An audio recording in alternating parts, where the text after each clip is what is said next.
Hi y'all, and welcome back to the channel. I already called No Rest for the Wicked a must-play a year ago, but since then, the game's changed a lot, and hopefully so have my videos. So let me explain again why this one still stands out, especially for gamers like me. What I focus on is the game loop, so you know what to expect and the specific reasons that make me keep playing. In that way, you get both clarity and specific reasons to jump in. If any questions remain about things I missed, I'm happy to answer them in the comments. With that in mind, let's begin. No Rest for the Wicked is an action RPG from Moon Studios, the team behind Ori. And you can see that visual polish here too. It mixes Path of Exile style progression with Souls-like combat, but also adds survival game elements. The combat's still challenging, but it's a lot more flexible. I'll explain why in a bit. You start in handcrafted zones and work your way towards Sacra, the central hub. From there, you take on quests, bounties, and challenges. Along the way, you gather resources, chopping trees, mining ore, and use them to upgrade shops, gear, and services. It's not about survival meters like hunger or thirst. It's an extra layer of progression on top of the usual RPG systems. The fact that it changes Sacrament physically as you invest in it makes it feel like an additional payoff on top of the gear and crafting options it gives you.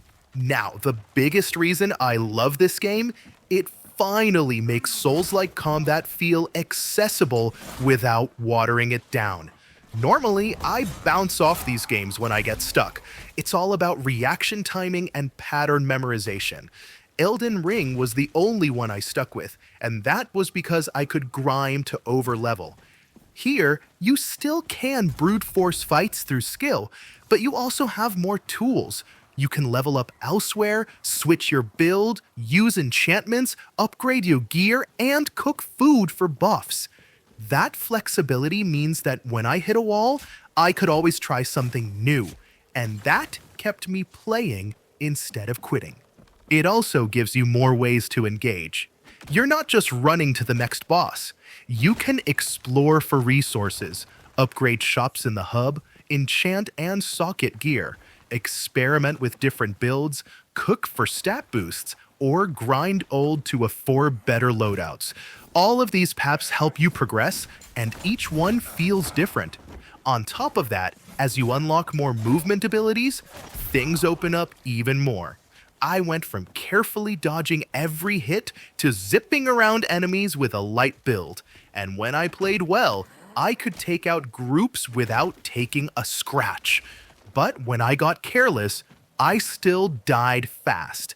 That balance felt great. Another thing I appreciated is how the world feels when it changes around you. Action RPGs often feel like levels to beat, just waves of enemies for the sake of it. Here, Sacrament and the enemy types in the world change, and that gives everything a more grounded feeling. Even though it's for a good reason, it does lean a bit gimmicky at times. Regardless, it adds a layer of immersion that most games in the genre miss. Of course, it's not perfect.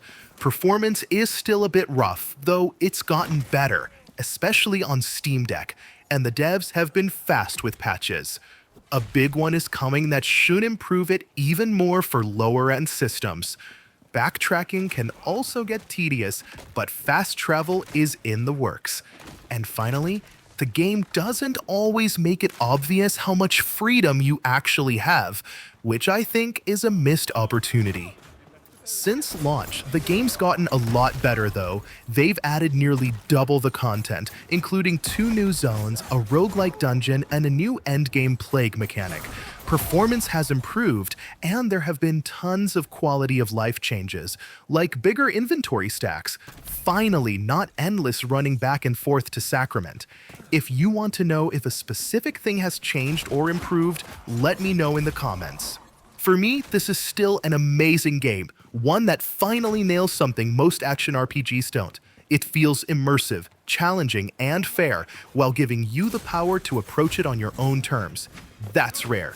If this helped or gave you a clearer picture, consider liking and subscribing. Thanks for watching, and I'll see you in the next one.